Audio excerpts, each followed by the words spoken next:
Phones are fine. Thank you, Ms. Smith. We are live whenever you're ready. Wonderful. It is 5:31 p.m. on Thursday, April 15th, and we welcome everyone to the Zoning Advisory Committee meeting for today. So we'd like to welcome the public. And first thing we want to make sure that everyone is aware is that comment on all of tonight's items are still open. And you're welcome to email the committee at zoning@washoeschools.net. We do receive those messages in real time. We will always pause, we will read them, and they will be considered as we go. So we invite everyone to send their thoughts as we're having this discussion and presentation in real time. So now we'll move to item 1.01, the call to order, and move on to item 1.02, the roll call. And I'd like to invite Vice Chair Kaylin Campbell to do roll call. All right, let's get started. Our first one is Natalie Geisels. Present. Holly Boardman. Present. Mila Pupta. Present. Beth Smith. Present. Araceli Martinez. Present. Christine Hull. Present. Christy Essa. Present. Adriana Publico.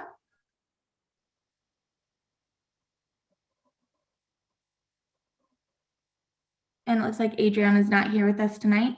Kaylin Campbell, present. Amy Howe. Present. Dallas Holsey won't be able to make it with us tonight. And Christine Swanson.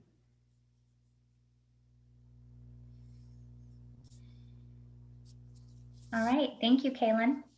All right, now we're going to move on to item 1.03. This is public comment. And so this is the public comment generally not related to any of our items today. So this might be public comment related to other thoughts or considerations that the public may want to bring to the Zoning Advisory Committee. Kendall, do we have any opening public comment for item 1.03? No public comment for 1.03. Thank you. We'll go ahead and close that item and move on to item 1.04, the action to adopt tonight's agenda. And this is an item for action. Is there any discussion on tonight's agenda? Seeing no discussion, I'll entertain a motion to adopt.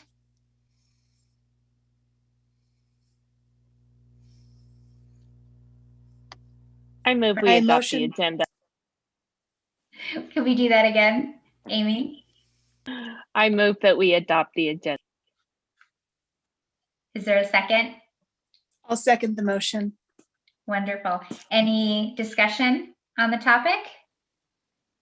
All right. All those in favor, aye? Aye. Aye. Aye. Aye. Aye. All those opposed, nay? All right, motion carries. Let's move on to section 2. So starting with item 2.01, this is the approval of the minutes of the March 11th, 2021 meeting of the Zoning Advisory Committee. This is for possible action. So if we could all pull out those minutes. I don't know if anyone has had a moment to review them or if you want to take a moment now. They were distributed with the presentation earlier. Are there any edits or comments on the minutes? No.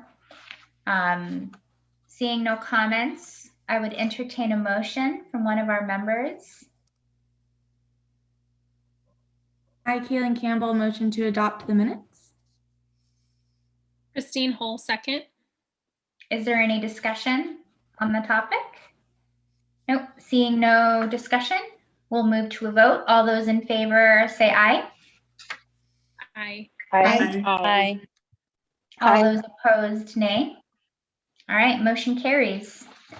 So now we will move on to our main point of discussion tonight, item 2.02, discussion and possible action to make recommendations to the Washoe County School District Board of Trustees regarding Panther Valley and Sun Valley Elementary School, middle school, and high school attendance zones, including zoning changes that could impact students attending Alice Smith Elementary, William O'Brien Middle, North Valleys High School, Esther Bennett Elementary, Lois Allen Elementary, Desert Skies Middle, and the new Proctor R. Hug High School located at Wild Creek. This is an item for possible action. So before we invite Adam Searcy to speak, just as a reminder to everyone watching tonight, you are welcome to email us at zoning@washoeschools.net. We will receive those messages in real time. We will take pauses and breaks to read all the messages that come through, and we very much invite you to comment along with the presentation. And on that note, we will now welcome Adam Searcy, Chief Facilities Officer for the district. Hi, good evening, everybody. Thank you, Beth. Hopefully everybody can see this presentation clearly. Just got to do that for Zoom meeting completeness. We're going to start off with kind of an objective. We've talked about this content in some form or fashion now for a couple meetings for information and discussion, and attempted to incorporate that feedback as best as possible. This evening, we've agendized this item for potential action with the intent to provide notice to students prior to the summer break with a full year advance notice. That's really the objective of kind of the pacing and the way we've set this up. So we'll see how we do. Just as a recap, wanted to reiterate, if some on the committee weren't in all of these meetings or public or joining for the first time, you should recall we met in November and initially introduced this potential rezone concept. Option 1, as it's presented this evening, was initially presented during that meeting for information and discussion only. Again, in March 2021, we met, was the next time that we met.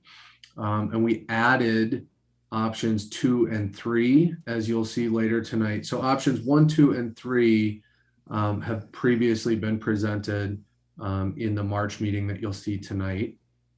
And in that March meeting, we also spent some time talking about the public engagement that's been very important to this committee throughout its history, but especially during these challenging times and Zoom meetings and whatnot. So wanted to reiterate that again. We've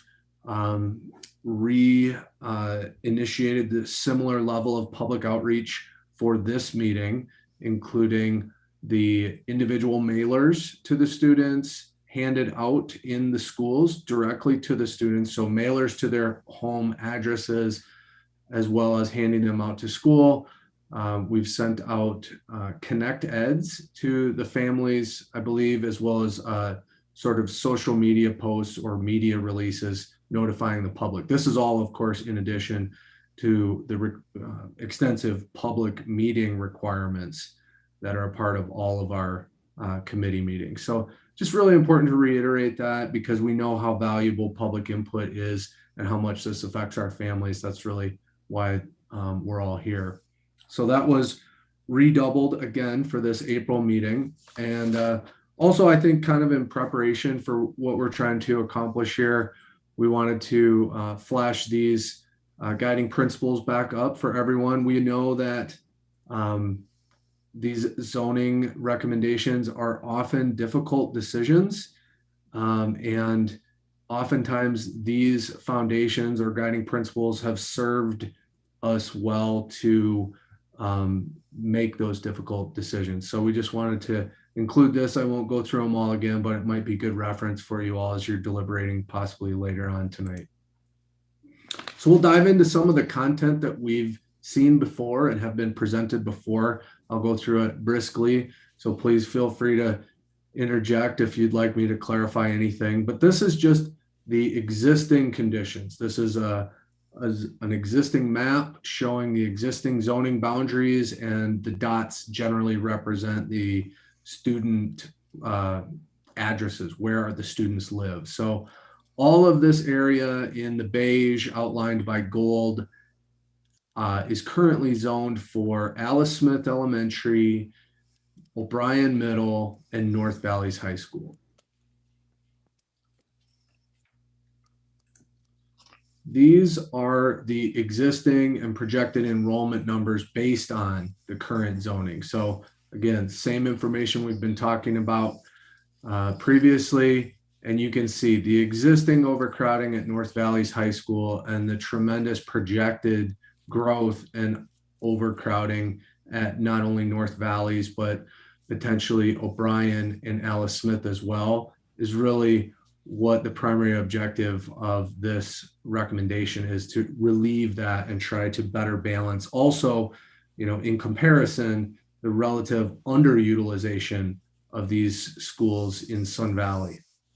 So we'll get into the possibilities associated with this, but really this is the basis for our conversation. A couple more maps just showing the existing condition. This is the same information minus the student location dots. For any new viewers, these dark blue lines represent elementary school boundaries. The heavy brown or gold lines represent high school boundaries, and the colors represent middle school boundaries. These are the existing conditions.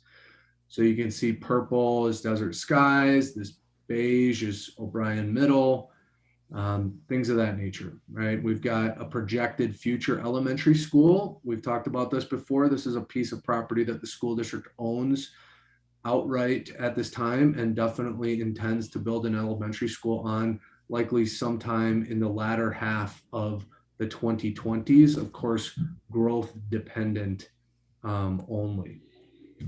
All right, so again, existing conditions here. Some more information. We've seen this slide before. These are the existing boundaries, but now trying to illustrate just a snapshot of the proposed and ongoing development projects really just within this area. Of course, North Valley's high school and O'Brien Middle School zoning boundaries expand quite a bit further than just what's shown on this slide. And there's growth, as many of you know, up off of Lemon Drive and Military Drive and Red Rock Road and areas all the way up into Cold Springs that are also a part of North Valley's high school that are contributing to those projected enrollment growth numbers at North Valley's high school. But just focusing on kind of the same snapshot area here, you can see a not insignificant amount of proposed various projects in the process of being brought to construction. We've talked about this slide before, highlighting that the SF represents single family residential developments versus multifamily, where you have typically apartments, sometimes condominiums. And just as a general rule, we see a lower student generation rate out of those multifamily units. Just on average, historically across the district, fewer students live in those types of residential developments than the single family residential developments. But again, this is the type of information that is analyzed by our staff and baked in to the enrollment projections, and is really just intended to give everyone a different illustration of the level of growth that's anticipated in this area. Okay, another existing condition aerial slide showing some of the topography and roadway conditions out there in the North Valleys.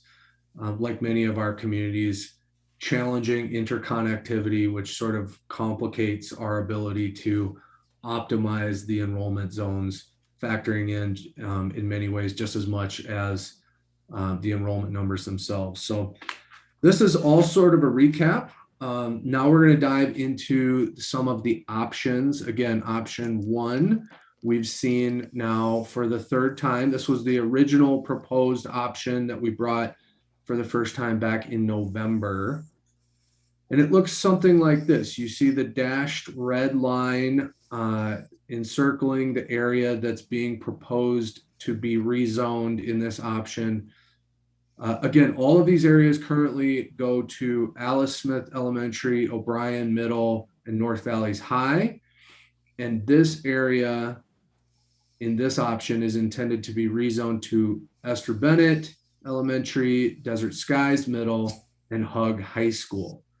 Now, this area we've talked about before, so bear with my redundant explanations here. This, we'll call it the Nevada Notch because that's fun and has a ring to it. Anyway, this area is a cul-de-sac, Spectrum Boulevard, Spectrum Avenue.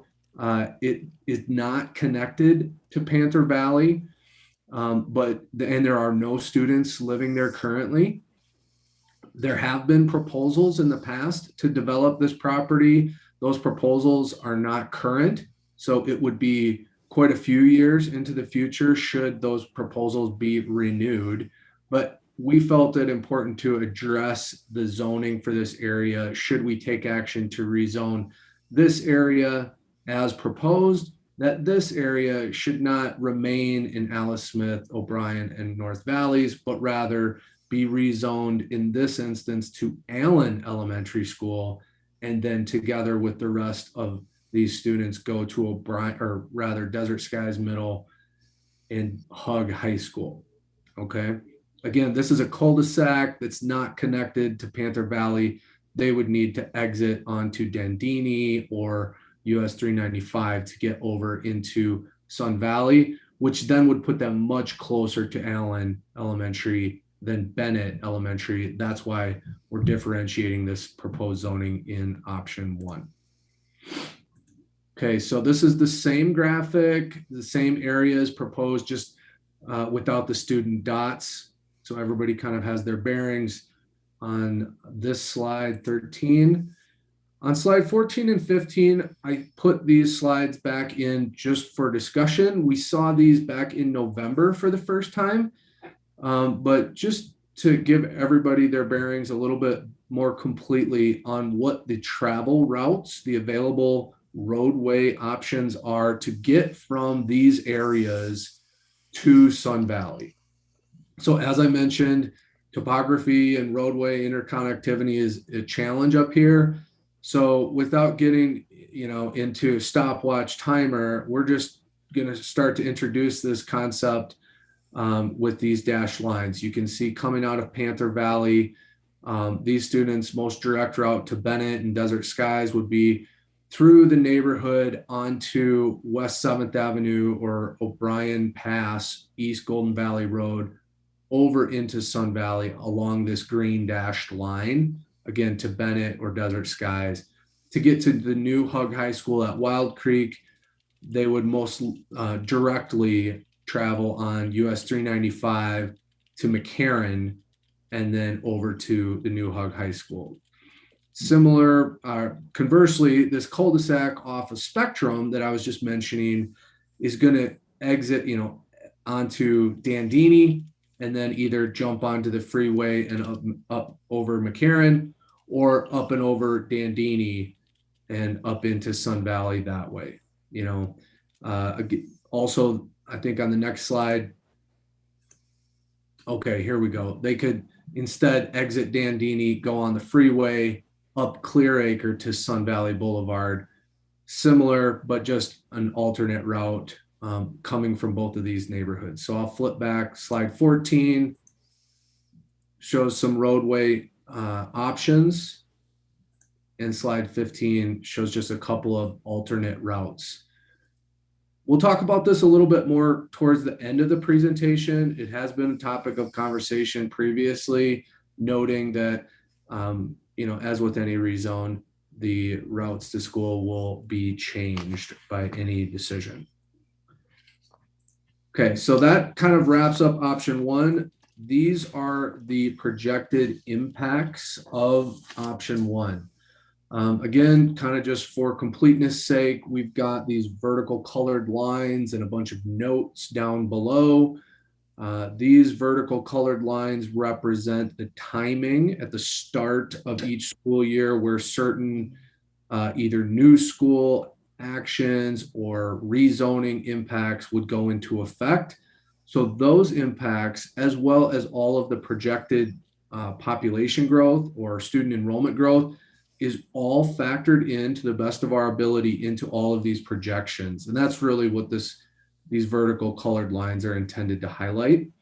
So that said, this slide illustrates the projected enrollment impacts of not only all of these changes and future projected enrollment growth, but specifically the enrollment changes associated with option 1. You can see dramatic reduction in the enrollment projections to the three most overcrowded schools, Alice Smith, O'Brien, and North Valleys. And then the four impacted schools down below are readily able to absorb the students proposed to be rezoned into them for a much better balance. Okay, so that's option one.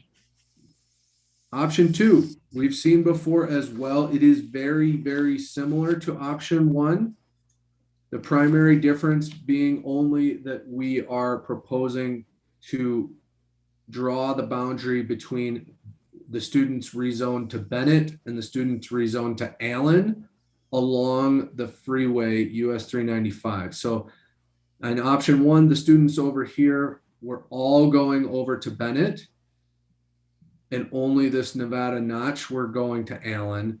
In option two, we're proposing to rezone these students on the other side of the freeway to Allen along with the students over here, and then only the students closest to Bennett on the east side of the freeway would be rezoned to Bennett. In all of these scenarios, all of the students being rezoned ultimately matriculate together to Desert Skies Middle and Hug High School. That's very important. We've talked about split feeder schools many times in the past. That's been a priority for us to avoid. And so any of these rezones really are a package deal, so to speak, moving the elementary and middle school students all together through to high school.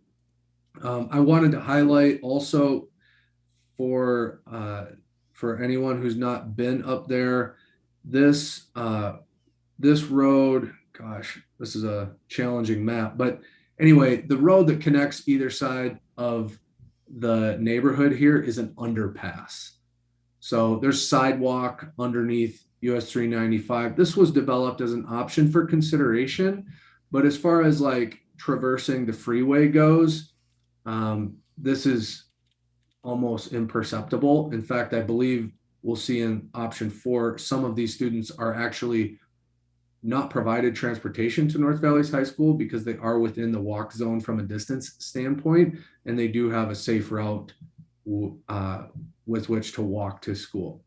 So anyway, not getting ahead of myself, this is option 2. We saw this last month. This is the same graphic without the student dots, showing these 2 pockets to Allen, this larger pocket to Bennett, and then everybody goes to Desert Skies and Hug.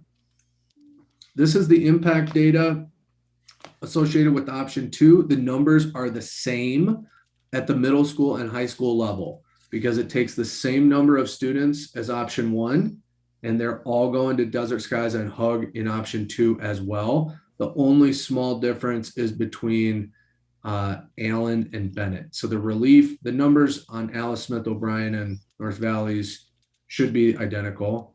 And Bennett and Allen change only slightly. And that's option 2. Okay, so option 3, we also saw for the first time last month. It expands the Bennett zone across the freeway. So kind of going the opposite direction. Option 2 sort of expanded the Allen zone from option 1. Option 3 expands the Bennett zone a bit. Option 1, you might recall, had all of these students going to Bennett. Option 3 here comes across, this is Virginia Street, turns into an on-ramp for 395. Option 3 actually draws the boundary across Virginia Street and grabs these neighborhoods here. There's a significant break between these neighborhoods, open space, topography, terrain. So this was introduced last month. Same zone for Allen with this Nevada notch. Same map on page 23 without the student dots. So you can see what this looks like in a different format. And then the same impact data here on slide 24 that we saw last month. Basically, the takeaway here is that option 3 rezones the largest number of students total. And we'll talk about the transportation impacts a little bit later, but you can see what the numbers look like here, quite well balanced across elementaries and middles, and the largest amount of overcrowding relief provided to North Valleys High School versus the other two options. Okay. No questions. This is all sort of a recap. We've seen these options before. And we'll dive into option 4. We'll read this for the fun of it. Southern Panther Valley, lying outside of the current walk zone for North Valleys High School. And Rolling Hills Hillcrest, that's the neighborhood across Virginia Street. That was included in option 3. Rezoned to Allen Elementary. And then the same standard Spectrum Apartments area, rezoned to Allen, that's the Nevada Notch. And both areas rezoned to Desert Skies and Hug. These have remained consistent, but really option 4 was generated based on the discussion and feedback from last month, in particular, some of the public comment we received around the fact that options 1, 2, and 3 all created a scenario where students who are currently within the walk zone for North Valleys High School in this area would then be within the bus zone for Hug High School. And so we took that feedback and created option 4, which is based on, where are the limits of the current North Valleys walk zone? Again, it's 1.25 miles, I believe, for elementary, 2.25 for middle, and 3 miles of a distance from the school to the residence that is considered the walk zone. So on the other side, or in this area, these students currently are not provided transportation to North Valleys High School. They are within the walk zone. So the logic being with option 4, if you're in the walk zone for North Valleys High School currently, we are not going to propose to rezone you to Hug High School and make you a bus rider. Okay, so that's how we ended up with the line being drawn where it is currently, or where it is shown in option 4. Okay, so you can see where this lands. And also with option 4, because it resulted in, sort of the neighborhoods furthest away from Bennett being the only neighborhoods not within the walk zone, we're proposing in option 4 that all of these neighborhoods be rezoned to Allen. And so no elementary school students would be rezoned to Bennett. And then, of course, they would all go to Desert Skies and Hug. Okay, so it looks a little funny, but I needed to explain how we ended up, the logic behind the option 4 here. All right, so same map, same line, just without the student dots. Everybody kind of has their bearings with what's going on in option 4 here. And then we can take a look at the projected impact data. So as you would imagine, that significantly reduces the number of students who are being rezoned in option 4. There are still a significant number of students that are being rezoned, but option 4 does rezone the fewest number of students of any of these options. I think on balance, I did not include the existing condition enrollment slide on every one of these options. But if you compare whatever it was, slide 10 or so, the existing condition projection numbers to this or the previous option projection numbers, I think there's about a 4 or 5% difference in projected enrollments at North Valleys High School between, say, option 2 or 3 versus option 4. So it's not insignificant difference, but no current high school walk zone students are being rezoned in option 4. Okay, So that's a wrap. That's options 1 through 4. 4 is new. The other 3 we've seen before, and we tried our best to come up with sort of a summary options table. We've done this in the past. For those of you that are new to the committee, we often go through a large number of variations and hybrids and combinations of options in detail. And it's hard sometimes to remember the pros and cons to each of them sometimes. So we've taken a stab at summarizing the 4 options that we've evaluated here, as well as some of the key, I guess, noteworthy points associated with each. So we'll start with the impacted students. You can see 1 and 2, as I mentioned earlier in the presentation, actually are identical. The difference was only are more going to Allen versus Bennett between 1 and 2. Option 3 and 4 differ. As I said, 3 includes the most students being rezoned, and 4 includes the fewest students. So you can see the actual numbers here for all options. We've talked at all of our meetings about the impacts to transportation. It is noteworthy, we've talked about this in past meetings, not only the impact to the students themselves, having a longer bus ride or a shorter bus ride or no bus ride at all kind of impact, but also just the financial impact for the school district to bus more kids or the same amount of kids slightly less efficiently. That is a consideration, but oftentimes not the primary consideration. So, we've talked about this in more detail in past meetings. Options 1 and 2 create a scenario where at the elementary and middle high levels, I believe there would be an additional bus route necessary to facilitate the impacts of both options 1 and 2. Or pardon me, all 3 levels would require 2 additional bus routes associated with options 1 and 2. Option 3, we created or developed with staff last month, and in consultation with the transportation department, also realized that that neighborhood on the other side of Virginia Street, it would actually allow them, if we rezoned them along with their Panther Valley neighbors, it would allow the transportation department to transport all of those students on the same bus. So it's actually slightly more efficient for the transportation department of the school district in option 3, but regardless, it still does create an uptick in need from a transportation standpoint with option 3.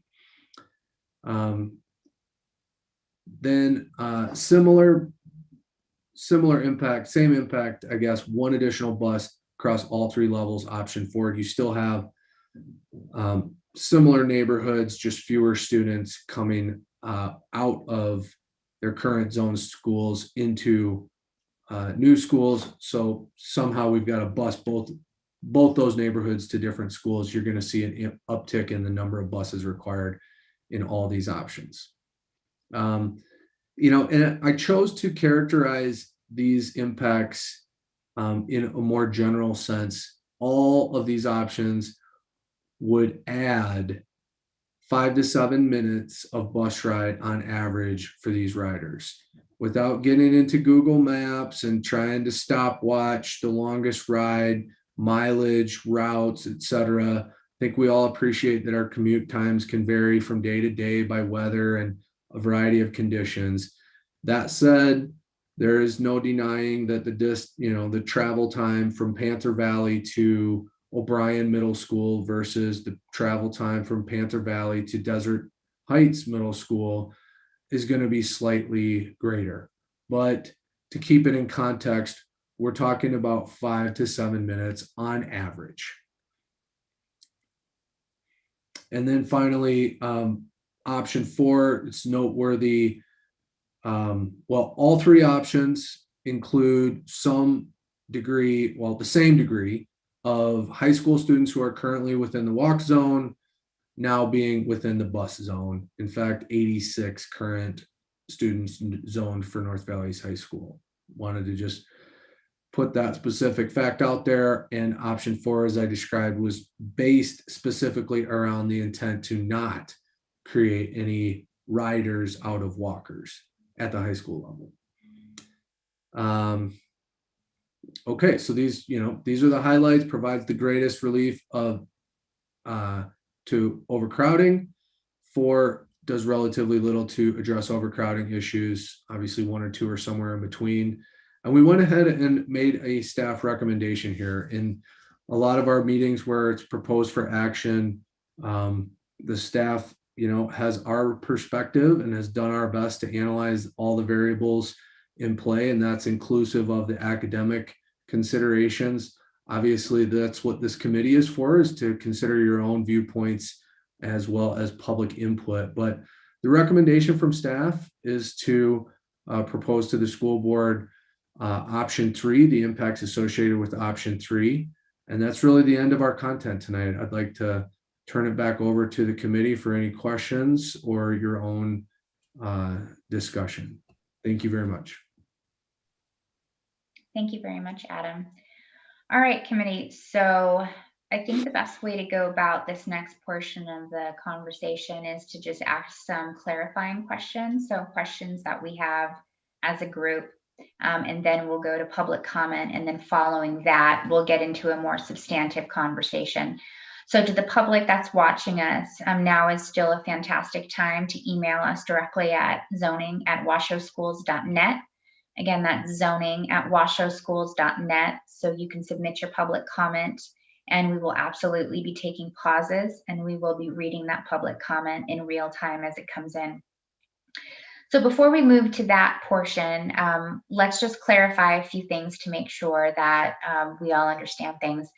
The first thing that I wanted to call out, and Lauren Ford, I know it's one of the things that we clarify in each of the meetings, but for anyone that's joining us that maybe hasn't been to some of these previous meetings, it's very important to point out that any of the juniors or seniors that would be attending North Valley's high school that would be moving over to the new Proctor R. Hug High School, they would be guaranteed a variance to stay at North Valley's high school. Again, and that would be true for incoming juniors and seniors. Is that correct? Correct. It's called a grandfather variance that they would be granted. Transportation would not be provided, but they would be grandfathered to stay at North Valley's high school. Okay. The other point that I wanted to clarify for anyone watching, and this does also go back and connect back to some of the previous public comment that we had received from families that are in the current walk zone at North Valley's high school and that are currently attending the school, is that if you are a current student right now, even if you're a freshman, by the time these changes were to take place, you would be entering your junior year, which means that you would receive one of those guaranteed variances. So again, if you're one of those families that's in the walk zone that feels comfortable with the school and you desire to stay, just remember that if you're currently enrolled in the high school right now, you would receive one of those guaranteed variances. So committee, are there any other questions? I know that there have been some thoughts, and so we'll open up the floor for just clarifying any of the questions you have on these options.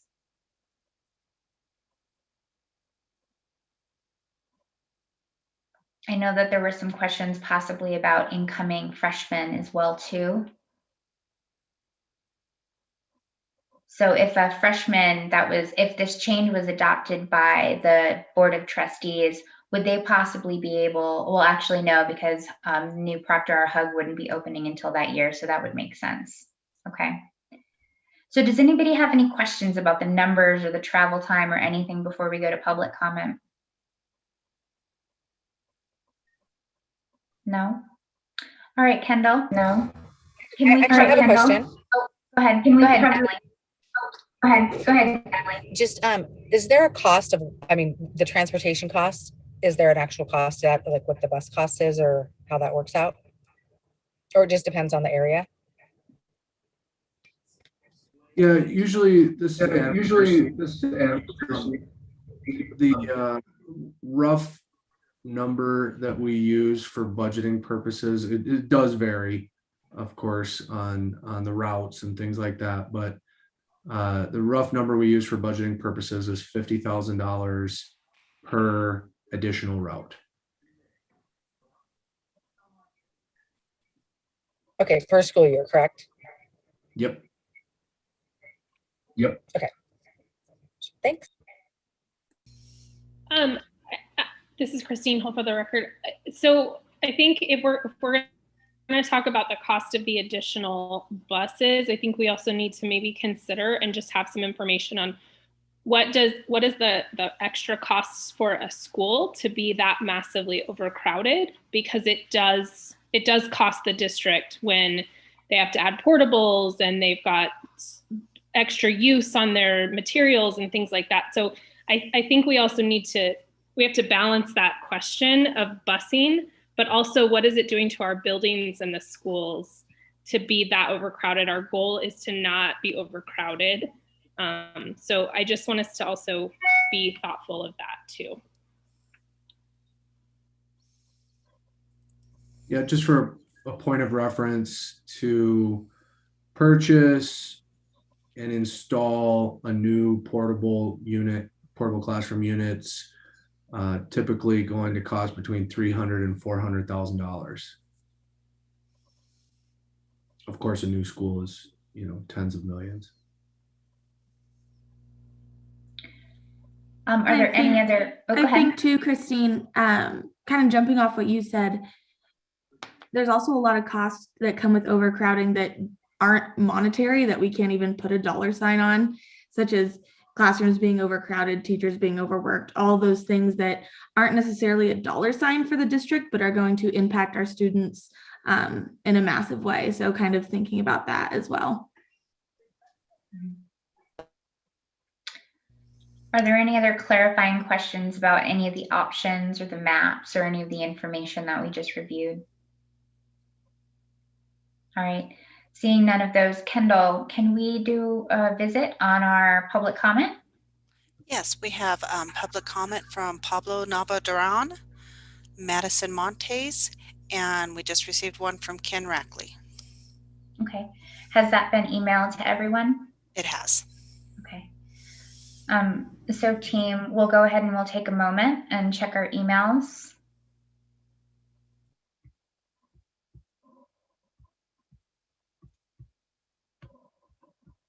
And while we take that brief moment, and only for that brief moment, if the committee would like to turn their cameras off to read the email, if you prefer, that's okay, as long as we come right back in just a moment.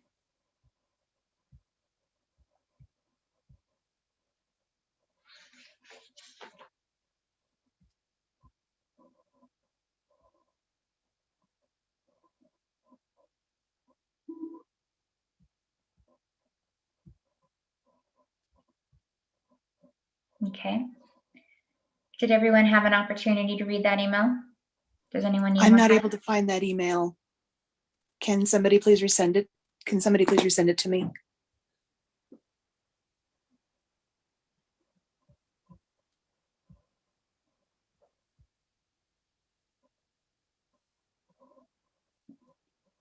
No problem, Christy. We'll pause for a moment. Kendall, are you able to re-email that? I've already re-emailed it to her. Thank you so much. You're welcome.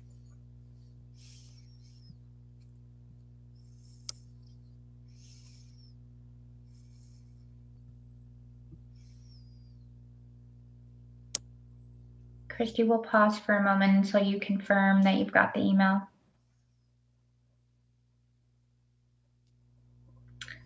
Did anyone else have any difficulties, or was everyone else able to receive Mr. Rackley's email? Good.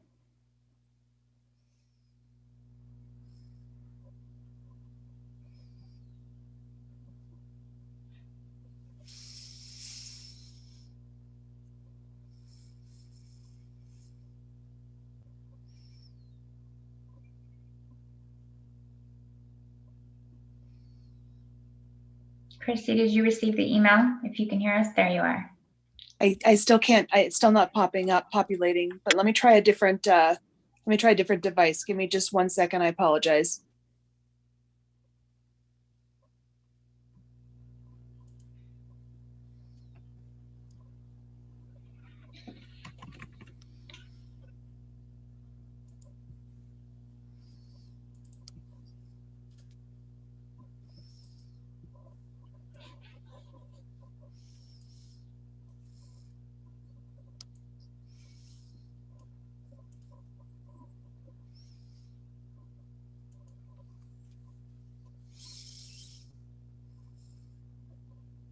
Got it.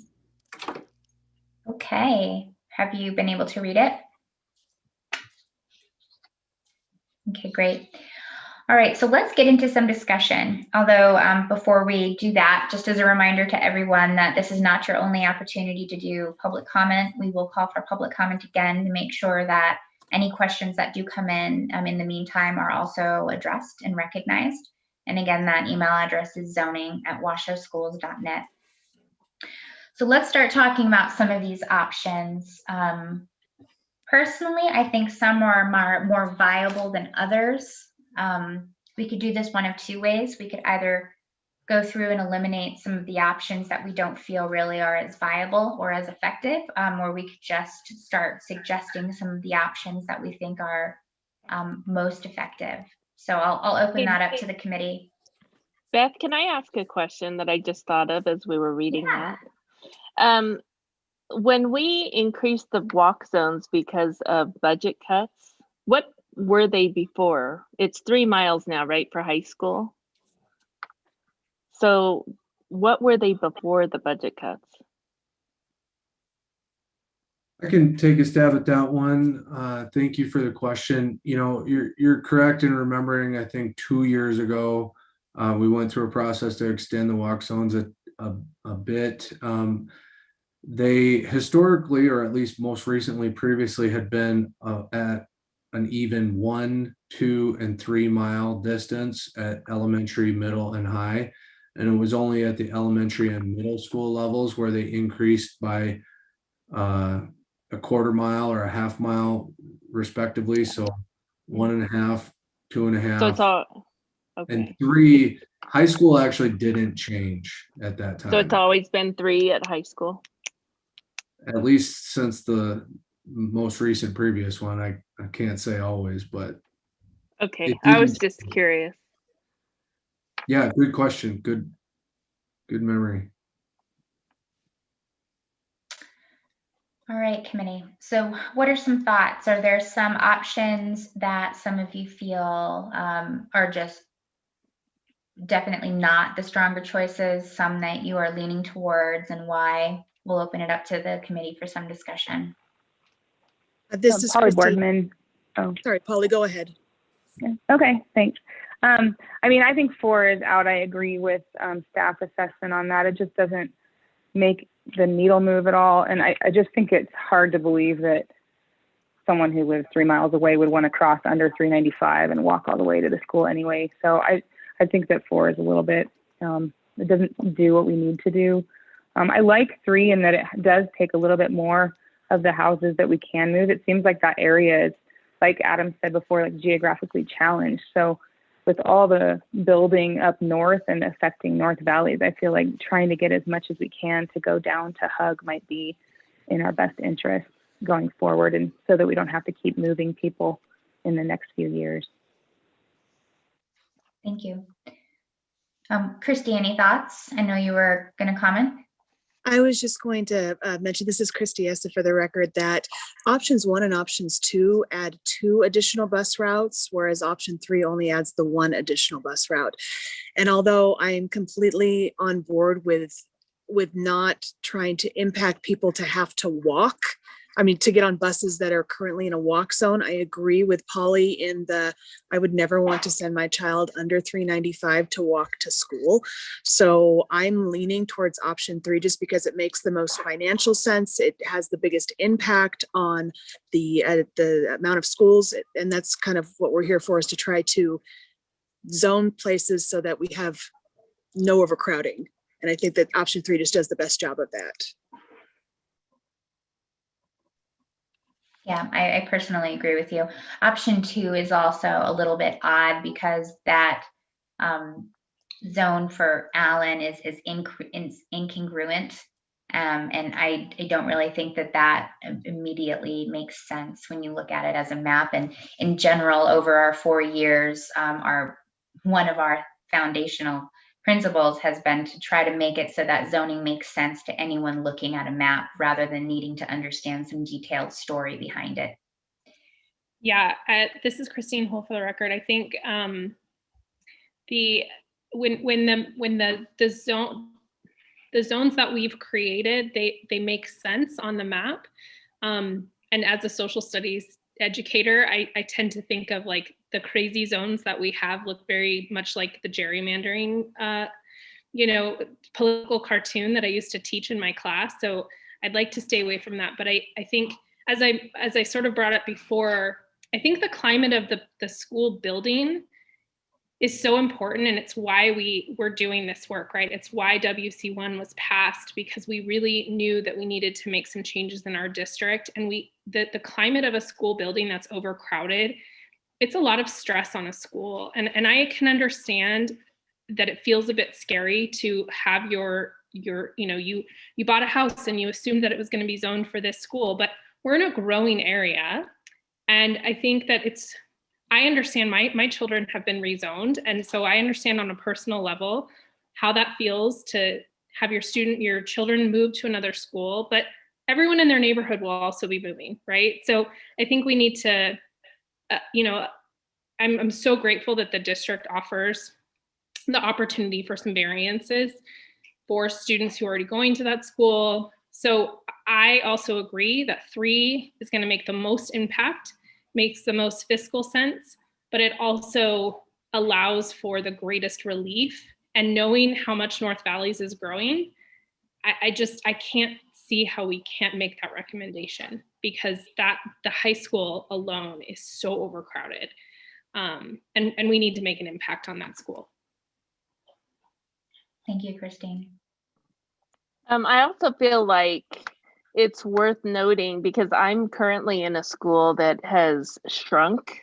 Like, we have a really declining population. And so I think it's so important to relieve the overcrowding, but it's also really important to look at the schools that are underutilized. And so, like, if you're looking at number 3, you're giving students to these schools that are underutilized. And I think that's really important too. So I feel like number 3 is certainly the best option. You're giving Bennett and Allen more kids. We're underutilizing those schools. When you're talking about money and budget, thinking about running these schools that have capacities for 600-700 kids, and they've got 300 kids in them, and we're running the HVAC and running all that for all those kids. So I think distributing them more evenly is really important too. But I certainly appreciate that you guys worked so hard to come up with option 4, because the families were so concerned about the walk zones. But I'm glad that Beth pointed out that those kids probably won't even be impacted by this, because they'll be grandfathered in and everything. But hey, I'd want to go to Hug. It's new and cool. I kind of wanted to jump off what Christine said about variances as well. I know that the district is doing a lot to try to keep students from having to jump school to school.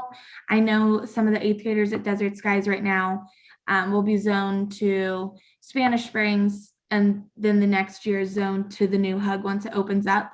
But Hug offered variances to all those students so that they could just go straight into Hug as a freshman and then be able to stay in the same school the whole time. So I know the district does a lot of work in trying to prevent kids from having to move and jump around a lot as well.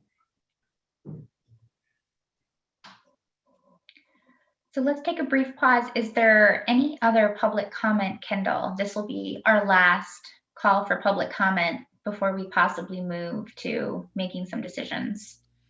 Ken Rackley has submitted a public comment just now, and I will forward it to the committee. Okay. Everyone, let's take a brief pause and look for that email.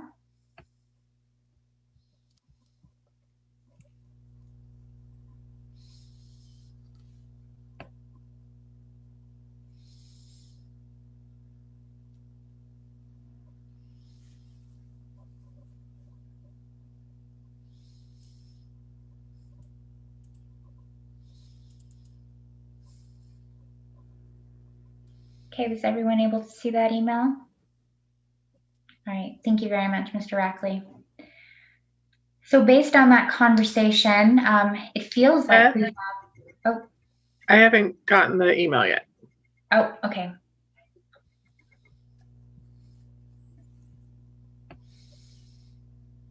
Do you want to refresh that, or maybe we could resend to Maria? It just came through. I read it. You Thank did? you. Okay, great. Yes. No problem. Life in the virtual Zoom meeting age. No worries. No worries. All right. Well, thank you, everyone in the public that has sent us your public comment. It feels to me like we have a building consensus. I don't know if there's any other comment. If not, I would certainly entertain a motion if someone is inclined.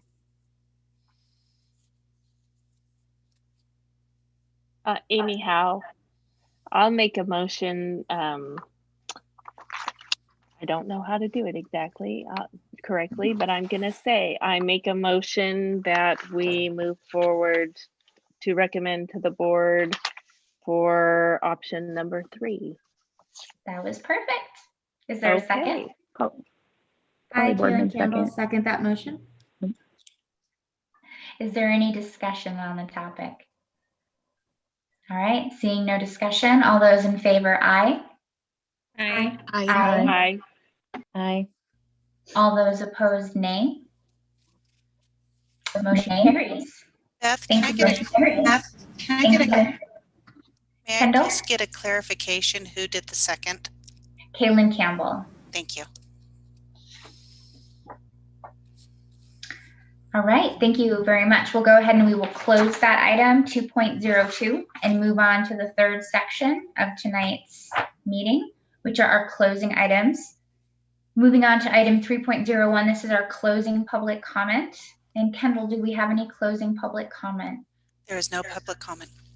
All right, then we will move on. We currently have a meeting scheduled for May 20th. I would put that firmly in the TBD column right now. So we would make an announcement to the public about whether or not that meeting will actually be held.